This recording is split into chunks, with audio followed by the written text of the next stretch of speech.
प्यारे विद्यार्थियों, एक बार फिर स्वागत है तुहाडा 10वीं जमात के पाठ नंबर 15 साडा वातावरण दे विच। इस पाठ का तीजा ते आखिरी लैक्चर है। मैं विजय कुमार, साइंस मास्टर, सरकारी senior secondary smart school Devigarh Patiala तो तुहाडे लई लैके आया हाँ पाठ नंबर 15 साडा वातावरण का लैक्चर नंबर 3। इस लैक्चर के विच असीं पढ़ांगे भी वो साडी किहड़ी-किहड़ी क्रियावां ने, साडे किहड़े-किहड़े काम ने जो साडे वातावरण ਨੂੰ ਪ੍ਰਭਾਵਿਤ ਕਰਦੇ ਨੇ।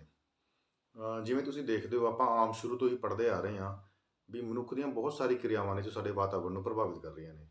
ਜਿਵੇਂ ਪਥਰਾੜ ਬਾਲਣ ਦੀ ਵਰਤੋਂ, ਅਸੀਂ ਗੱਡੀਆਂ ਨੂੰ ਚਲਾਉਣ ਲਈ ਅੰਨ੍ਹੇਵਾਹ ਪਥਰਾੜ ਬਾਲਣ ਦੀ ਵਰਤੋਂ ਕਰ ਰਹੇ ਹਾਂ, ਪੈਟਰੋਲ ਡੀਜ਼ਲ ਦੀ ਵਰਤੋਂ ਕਰ ਰਹੇ ਹਾਂ, ਕੋਲੇ ਦੀ ਵਰਤੋਂ ਕਰ ਰਹੇ ਹਾਂ ਅਤੇ ਅੰਨ੍ਹੇਵਾਹ ਅਸੀਂ ਕੁਦਰਤੀ ਸਾਧਨਾਂ ਦੀ ਵਰਤੋਂ ਕਰ ਰਹੇ ਹਾਂ।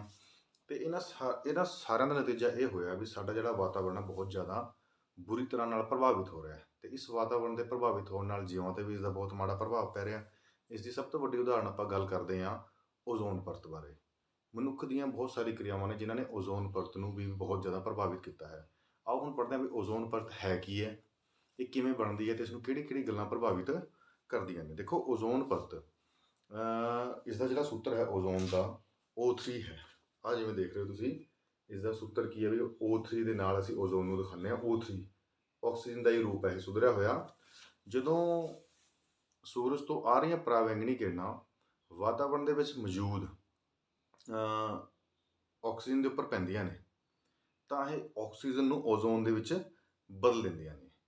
ਜਿਹੜੀ ओजोन ਵਿੱਚ ਬਦਲਣ ਨਾਲ ਉੱਥੇ ਇੱਕ ਲਗਭਗ ਆਪਾਂ ਕਹਿ ਸਕਦੇ ਹਾਂ ਵੀ 15 ਤੋਂ 35 kilometre which is the lower part of the stratosphere, जो कि साढ़े स्टैटोस्फीयर का निचला हिस्सा है 15 तो 35 किलोमीटर के खेतर दे विच एक ना ओजोन की एक जिहड़ी परत जी बन जाती है तो जो सूरज तो आ रही है परावैंगनी किरणा तो साडी रक्षा करती है।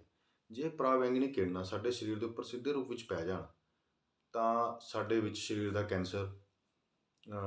कैंसर ते होर बहुत सारे घातक बीमारियां जिहड़ियां ने वो लग सकदियां ने। ते इस तरह ओजोन परत साडी जीवां दे लई एक सुरक्षा कवच की तरह काम करती है जो सानू सूरज तो आ रही परावैंगनी किरणा तो बचाती है। ओजोन परत की महत्ता बहुत हैगी है। इसकी महत्ता को देखते हुए विग्यानिक भी लगातार बड़े चिंतित ने। पिछे देखा गया भी जी ओजोन परत है भी ये ना ये बहुत बड़ा छेक जोड़ा है हो गया एंटार्कटिका नाम के कॉन्टीनेंट के मतलब महाद्वीप के उपर बड़ा छेक हो गया। फिर उन्होंने विग्यानियों ने सोच देखा भी ये छेक क्यों है एडा बड़ा, तो उन्होंने रिसर्च तो पता लग्या भी जिहड़े असी रैफ्रीजरेटर वगैरह ने इन्हों बनाने के गैस की वरतों की जाती है जिसका नाम है क्लोरोफ्लोरोकार्बन। ये क्लोरोफ्लोरोकार्बन वातावरण दे विच जाके ओजोन परत नूं नष्ट कर रही है। तो उस टाइम विग्यानियों ने बहुत कोशिश की उस ओजोन परत नूं भरन दी, बहुत सारे मतलब मिशन चलाए गए, ऑक्सीजन के सिलेंडर भेजे गए उत्थे उन्होंने भरन दे लई, बट सारे जिहड़े सीगे वो फेल रहे। तो फिर उसका नतीजा ये होया भी विग्यानियों ने क्लोरोफ्लोरोकार्बन की वरतों ते ही मतलब कि रोक लगाती, बैन करती वो। तो विग्यानियों ने कहा भी इसका कोई बदलाव लभो तो इसकी जगह कोई होर गैस की वरतों की जाए। तो इस तरह मतलब कि ओजोन परत फिर उन्होंने देखा भी जो इसके बैन हो गई ये तो हौली हौली ओजोन परत दोबारे फिर ठीक होने लगी, या भी कैंसे आप कह सकते हैं भी वो वड्डा सारा जो छेक होया सी वो होर वधन तो रुक गया, उत्थे दा उत्थे रुक गया। जेकर वो छेक होर वड्डा हो जाता, ओजोन परत खत्म हो जाती तो वह मानवता लिए बड़ी ही घातक होनी सी। इसी करके इसकी महत्ता को देखते हुए विग्यानियों ने 16 सितंबर को हर साल 16 सितंबर को वो international day for preservation of ozone layer 16 सितंबर को international day for preservation of ozone layer जोड़ा है भी मनाया जाता है। भी यानी कि अंतरराष्ट्रीय दिवस मनाया जाता है ओजोन परत की रक्षा के लिए 16 सितंबर को हर साल मनाया जाता है ओजोन परत की महत्ता को देखते हुए। ये सी ओजोन परत की है, किवें बनती है, तो इसनूं किहड़ी चीज़ां खतरनाक ने, इहदे लई किहड़ी इसनूं खत्म कर रही ने, प्रभावित कर रही ने, तो असीं इसनूं किवें बचा सकते हैं। हुण आपां गल करते हैं कूड़ा करकट का प्रबंध। कूड़ा करकट अगला टॉपिक है कूड़ा करकट का प्रबंध। कूड़ा करकट तुसीं देखदे हो भी असीं हर रोज़ अपने घर दे विच कूड़ा करकट निकलदा है। उहदे विच किचन दे सब्जियां दे छिलके, फलां दे छिलके, प्लास्टिक दीयां बोटल्स, प्लास्टिक दे लिफाफे, होर बहुत सारी चीज़ां ने भी वो निकलदियां ने। सारा की है कूड़ा करकट, तो इन्हां दा सही प्रबंधन करना बड़ा जरूरी है। तो आपां इहदे लई क्रिया भी कर सकते हैं। तो आपां की करना भी जो साडे घर दे विच जिन्ना भी कूड़ा करकट है ਉਹ ਇਕੱਠਾ ਕਰੋ ਅਤੇ ਉਸਨੂੰ ਇੱਕ ਆਪਣੇ ਬਗੀਚੇ ਦੇ ਵਿੱਚ ਟੋਆ ਪੁੱਟੋ ਅਤੇ ਉਹਦੇ ਵਿੱਚ ਦਬਾ ਦਿਓ। 15-20 ਦਿਨ ਉਸਨੂੰ ਦੱਬਿਆ ਰਹਿਣ ਦਿਓ। 15-20 ਦਿਨਾਂ ਤੋਂ ਬਾਅਦ ਉਸਨੂੰ ਮੁੜ ਪੱਟ ਕੇ ਦੇਖੋ, ਤੁਸੀਂ ਪੁੱਟ ਕੇ ਦੇਖੋਗੇ ਜਦੋਂ ਤੁਸੀਂ ਦੇਖੋਗੇ ਉਹਦੇ ਵਿੱਚੋਂ ਕੁਝ ਪਦਾਰਥ ਸੜ ਗਏ ਨੇ, ਅਪਘਟਨ ਹੋ ਗਿਆ ਉਹਨਾਂ ਦਾ, ਠੀਕ ਹੈ, ਅਤੇ ਕੁਝ ਪਦਾਰਥ ਉਵੇਂ ਦੇ ਉਵੇਂ ਰਹਿ ਜਾਂਦੇ ਨੇ।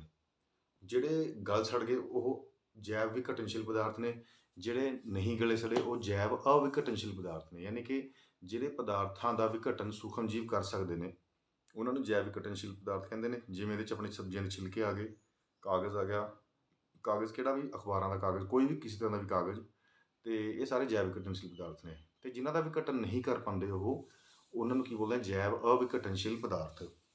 ਹੁਣ ਸਵਾਲ ਇਹ ਪੈਦਾ ਹੁੰਦਾ ਵੀ ਕੁਝ ਪਦਾਰਥ ਜੈਵ ਵਿਘਟਨਸ਼ੀਲ ਨੇ ਅਤੇ ਕੁਝ ਜੈਵ ਵਿਘਟਨਸ਼ੀਲ ਕਿਉਂ ਨੇ। ਇਸ ਦਾ ਕਾਰਨ ਹੈ ਵੀ ਤੁਸੀਂ ਆਮ ਦੇਖਿਆ ਹੋਣਾ ਵੀ ਅਸੀਂ ਵੀ ਆਪਣੀ ਪਾਚਨ ਪ੍ਰਣਾਲੀ ਬਾਰੇ ਪੜ੍ਹਿਆ, ਪਾਠ ਨੰਬਰ 6 ਦੇ ਵਿੱਚ ਪਾਚਨ ਪ੍ਰਣਾਲੀ ਦੇ ਵਿੱਚ ਪੜ੍ਹਿਆ। ਅਸੀਂ ਇਹ ਦੇਖਿਆ ਵੀ ਭੋਜਨ ਦੇ ਵਿੱਚ ਵੱਖ-ਵੱਖ ਪਦਾਰਥ, ਜਿਵੇਂ ਪ੍ਰੋਟੀਨ ਹੈ ਉਹਨਾਂ ਨੂੰ ਪਚਾਉਣ ਲਈ ਅਲੱਗ ਐਂਜ਼ਾਈਮ ਹੈ, ਕਾਰਬੋਹਾਈਡਰੇਟਸ ਨੇ ਉਹਨਾਂ ਨੂੰ ਪਚਾਉਣ ਲਈ ਅਲੱਗ ਐਂਜ਼ਾਈਮਸ ਨੇ, ਫੈਟਸ ਨੇ ਉਹਨਾਂ ਨੂੰ ਪਚਾਉਣ ਲਈ ਅਲੱਗ-ਅਲੱਗ ਐਂਜ਼ਾਈਮ ਨੇ। ਯਾਨੀ ਕਿ ਇੱਕ ਐਂਜ਼ਾਈਮ ਸਾਰੀ ਚੀਜ਼ਾਂ ਨੂੰ ਹਜਮ ਜਾਂ ਪਚਾ ਨਹੀਂ ਸਕਦਾ, ਅਲੱਗ-ਅਲੱਗ ਚੀਜ਼ਾਂ ਨੂੰ ਪਚਾਉਣ ਲਈ ਅਲੱਗ-ਅਲੱਗ ਐਂਜ਼ਾਈਮਾਂ ਦੀ ਜ਼ਰੂਰਤ ਹੁੰਦੀ ਹੈ। ਇਸੀ ਤਰ੍ਹਾਂ ਜਿਹੜੇ ਸੂਖਮ ਜੀਵ ਨੇ ਜਿਵੇਂ ਬੈਕਟੀਰੀਆ ਹੋ ਗਿਆ, ਉੱਲੀਆਂ ਹੋ ਗਈਆਂ, ਉਹ ਕੁਝ ਪਦਾਰਥਾਂ 'ਤੇ ਹੀ ਕੰਮ ਕਰ ਸਕਦੇ ਨੇ। ਜਿਨ੍ਹਾਂ ਪਦਾਰਥਾਂ 'ਤੇ ਉਹ ਆਪਣੀ ਕਿਰਿਆ ਕਰ ਸਕਦੇ ਨੇ, ਜਿਨ੍ਹਾਂ ਨੂੰ ਉਹ ਗਲਾ ਸਕਦੇ ਨੇ, ਉਹਨਾਂ ਨੂੰ ਜੈਵ ਵਿਘਟਨਸ਼ੀਲ ਪਦਾਰਥ ਕਹਿ ਦਿੰਦੇ ਆ। ਅਤੇ ਜਿਨ੍ਹਾਂ 'ਤੇ ਉਹ ਕਿਰਿਆ ਨਹੀਂ ਕਰ ਸਕਦੇ, ਜਿਨ੍ਹਾਂ ਦੇ ਉੱਪਰ ਉਹਨਾਂ ਦਾ ਕੋਈ ਅਸਰ ਨਹੀਂ ਹੁੰਦਾ, ਉਹਨਾਂ ਨੂੰ ਜੈਵ ਅਵਿਘਟਨਸ਼ੀਲ ਪਦਾਰਥ ਕਹਿੰਦੇ ਆ। ਅਤੇ ਇਹ ਇੱਕ ਕੁਐਸਚਨ ਵੀ ਹੈਗਾ ਤੁਹਾਡੀ ਕਿਤਾਬ ਦੇ ਵਿੱਚ ਵੀ ਕੁਝ ਪਦਾਰਥ ਜੈਵ ਵਿਘਟਨਸ਼ੀਲ ਕਿਉਂ ਨੇ, ਜੈਵ ਅਵਿਘਟਨਸ਼ੀਲ ਕਿਉਂ ਨੇ। ਉਹਦਾ ਕਾਰਨ ਇਹ ਹੈ ਵੀ ਜਿਹੜੇ ਇਹ ਸੂਖਮ ਜੀਵ ਨੇ ਉਹ ਕੁਝ ਖਾਸ ਵਸਤੂਆਂ ਦੇ ਉੱਪਰ ਹੀ ਕਿਰਿਆ ਕਰ ਸਕਦੇ ਨੇ ਅਤੇ ਉਹਨਾਂ ਨੂੰ ਗਲਾ ਸੜਾ ਸਕਦੇ ਨੇ, ਸਾਰੀਆਂ ਨੂੰ ਨਹੀਂ। ਇਸ ਲਈ ਕੁਝ ਪਦਾਰਥ ਜੈਵ ਵਿਘਟਨਸ਼ੀਲ ਨੇ ਅਤੇ ਕੁਝ ਪਦਾਰਥ ਜੈਵ ਅਵਿਘਟਨਸ਼ੀਲ ਪਦਾਰਥ ਨੇ। ਹੁਣ ਇੱਕ ਕੁਐਸਚਨ ਹੋਰ ਅਰਾਈਜ਼ ਹੁੰਦਾ ਵੀ ਜੈਵ ਵਿਘਟਨਸ਼ੀਲ, ਦੇਖੋ ਦੋਨੇ ਵਾਤਾਵਰਣ ਦੇ ਲਈ ਹਾਨੀਕਾਰਕ ਨੇ। ਜੈਵ ਵਿਘਟਨਸ਼ੀਲ ਕਿਵੇਂ ਨੇ?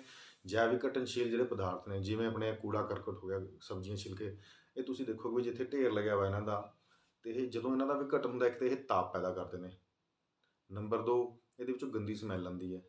ਬੈਕਟੀਰੀਆ, ਵਾਇਰਸ ਸਾਡੇ ਵਾਤਾਵਰਣ ਦੇ ਵਿੱਚ ਵੀ ਦਾਖਲ ਹੁੰਦੇ ਨੇ ਅਤੇ ਇਹ ਸਾਰੇ ਸਾਡੇ ਵਾਤਾਵਰਣ ਦੇ ਵਿੱਚ ਦਾਖਲ ਹੋ ਕੇ ਮਨੁੱਖਾਂ ਦੇ ਵਿੱਚ ਅੰਦਰ ਚਲੇ ਜਾਂਦੇ ਅਤੇ ਉਹਨਾਂ ਦੇ ਵਿੱਚ ਕਈ ਰੋਗਾਂ ਦਾ ਕਾਰਨ ਵੀ ਬਣ ਸਕਦੇ ਨੇ। ਅਤੇ ਇਸ ਤਰ੍ਹਾਂ ਜੈਵ ਵਿਘਟਨਸ਼ੀਲ ਸਾਡੇ ਵਾਤਾਵਰਣ ਨੂੰ ਪ੍ਰਭਾਵਿਤ ਕਰਦੇ ਨੇ। ਹੁਣ ਆਪਾਂ ਗੱਲ ਕਰਦੇ ਹਾਂ ਜੈਵ ਅਵਿਘਟਨਸ਼ੀਲ ਪਦਾਰਥ ਸਾਡੇ ਵਾਤਾਵਰਣ ਨੂੰ ਕਿਵੇਂ ਪ੍ਰਭਾਵਿਤ ਕਰਦੇ ਨੇ। ਜਿਹੜੇ ਜੈਵ ਅਵਿਘਟਨਸ਼ੀਲ ਪਦਾਰਥ ਨੇ, ਮੀਨਸ ਜਿਹੜੇ ਗਲਦੇ ਸੜਦੇ ਨਹੀਂ ਸੂਖਮ ਜੀਵਾਂ ਦੀ ਕਿਰਿਆ ਕਰਕੇ, ਉਹ ਬਹੁਤ ਲੰਬੇ ਸਮੇਂ ਤੱਕ ਸਾਡੀ ਮਿੱਟੀ ਵਿੱਚ ਪਏ ਰਹਿੰਦੇ ਨੇ, ਮਿੱਟੀ ਦੇ ਪ੍ਰਦੂਸ਼ਣ ਦਾ ਕਾਰਨ ਬਣਦੇ ਨੇ। ਨੰਬਰ 2, ਕਈ ਵਾਰ ਕਿਆ ਹੁੰਦਾ ਵੀ ਇਹਨਾਂ, ਜਿਵੇਂ ਆਪਾਂ ਲਿਫਾਫੇ ਦੇਖਦੇ ਹਾਂ, ਪੋਲੀਥੀਨ ਦੇ ਲਿਫਾਫੇ, ਕਈ ਵਾਰ ਕਿਆ ਹੁੰਦਾ ਵੀ ਇਹਨਾਂ ਨੂੰ ਜੀਵ ਜੰਤੂ ਖਾ ਲੈਂਦੇ ਨੇ ਅਤੇ ਉਹਨਾਂ ਦੀ ਮੌਤ ਦਾ ਕਾਰਨ ਬਣਦੇ ਨੇ। ਜੇ ਹੁਣ ਆਪਾਂ ਇਹਨਾਂ ਤੋਂ ਨਿਪਟਾਰਾ ਕਰਨ ਲਈ ਆਪਾਂ ਇਹਨਾਂ ਨੂੰ ਜਲਾ ਵੀ ਦਿੰਦੇ ਹਾਂ, ਜਲਾਉਣ ਨਾਲ ਵੀ ਇਹਨਾਂ ਦੇ ਬਹੁਤ ਹਾਨੀਕਾਰਕ ਗੈਸਾਂ ਦਾ ਜਿਹੜਾ ਰਿਸਾਵ ਹੈ ਸਾਡੇ ਵਾਤਾਵਰਣ ਦੇ ਵਿੱਚ ਹੁੰਦਾ ਹੈ ਅਤੇ ਜੋ ਸਾਡੀ ਸਿਹਤ ਲਈ ਬਹੁਤ ਹਾਨੀਕਾਰਕ ਹੈ। ਇਸ ਤਰ੍ਹਾਂ ਜਿਹੜੇ ਜੈਵ ਵਿਘਟਨਸ਼ੀਲ ਪਦਾਰਥ ਨੇ ਸਾਡੇ ਵਾਤਾਵਰਣ ਨੂੰ ਪ੍ਰਭਾਵਿਤ ਕਰਦੇ ਨੇ। ਅਤੇ ਇਸ ਕਰਕੇ ਕੂੜੇ ਕਰਕਟ ਦਾ ਨਿਪਟਾਰਾ, ਸਹੀ ਨਿਪਟਾਰਾ ਕਰਨਾ ਬੜਾ ਜ਼ਰੂਰੀ ਹੈ। ਹੁਣ ਤੁਸੀਂ ਦੇਖਿਆ ਹੋਣਾ ਵੀ ਥਰਮੋਕੋਲ ਦੇ, ਫਿਰ ਪਹਿਲਾਂ ਆਪਾਂ ਗਲਾਸ ਯੂਜ਼ ਕਰਦੇ ਸੀ, ਫਿਰ ਹੌਲੀ ਹੌਲੀ ਥਰਮੋਕੋਲ ਦੇ ਗਲਾਸ, ਚਾਹ ਪੀਣ ਲਈ ਥਰਮੋਕੋਲ ਦੇ ਭਾਂਡੇ, ਮਤਲਬ ਜਿਹੜੇ ਬਰਤਨ ਨੇ ਉਹਨਾਂ ਦਾ ਮਤਲਬ ਲੋਕ ਵਰਤੋਂ ਕਰਨ ਲੱਗੇ। ਜੀਵਨ ਸ਼ੈਲੀ ਸਾਡੀ ਬਦਲ ਗਈ। ਜੀਵਨ ਸ਼ੈਲੀ ਬਦਲਣ ਨਾਲ ਅਤੇ ਇਹਨਾਂ ਦਾ ਵਿਘਟਨ, ਜਿਹੜੇ ਥਰਮੋਕੋਲ ਦੇ ਵਿੱਚ ਆਪਾਂ ਗਲਾਸ ਦੇ ਵਿੱਚ ਚਾਹ ਪੀਂਦੇ ਹਾਂ, ਖਾਸ ਕਰ ਟ੍ਰੇਨਾਂ ਦੇ ਵਿੱਚ ਵੀ ਮਿਲਦੇ ਨੇ, ਇਹ ਟ੍ਰੇਨਾਂ ਦੇ ਵਿੱਚ ਮਿਲਦੇ ਹੁੰਦੇ ਸੀਗੇ, ਅਤੇ ਉਹਨਾਂ ਦਾ ਵਿਘਟਨ ਨਹੀਂ ਹੁੰਦਾ ਸੀਗਾ ਅਤੇ ਉਹਨੂੰ ਜਲਾ ਕੇ ਲੋਕ ਮਤਲਬ ਖਤਮ ਕਰਦੇ ਸੀਗੇ। ਜਲਾਉਣ ਨਾਲ ਬਹੁਤ ਹਾਨੀਕਾਰਕ ਗੈਸਾਂ ਉਹਦੇ 'ਚ ਪੈਦਾ ਹੁੰਦੀਆਂ ਸੀਗੀਆਂ। ਫਿਰ ਉਸ ਤੋਂ ਬਾਅਦ ਕੁੱਲੜ ਵਰਤਣੇ ਸ਼ੁਰੂ ਕਰਤੇ। ਕੁੱਲੜ, ਮਿੱਟੀ ਦੇ ਬਣੇ ਹੋਏ ਭਾਂਡੇ ਚਾਹ ਪੀਣ ਲਈ। ਲਾਲੂ ਪ੍ਰਸ਼ਾਦ ਯਾਦਵ ਰੇਲ ਮੰਤਰੀ ਹੁੰਦਾ ਸੀਗਾ, ਉਹਨੇ ਚਲਾਏ ਸੀਗੇ, ਅਤੇ ਉਹਦੇ ਵੀ ਹਾਨੀਕਾਰਕ ਪ੍ਰਭਾਵ ਇਹ ਸੀਗੇ ਵੀ ਬਹੁਤ ਸਾਰੀ ਉਪਜਾਊ ਮਿੱਟੀ ਕੁੱਲੜ ਬਣਾਉਣ ਦੇ ਵਿੱਚ ਵੇਸਟ ਚਲੀ ਜਾਂਦੀ ਸੀਗੀ।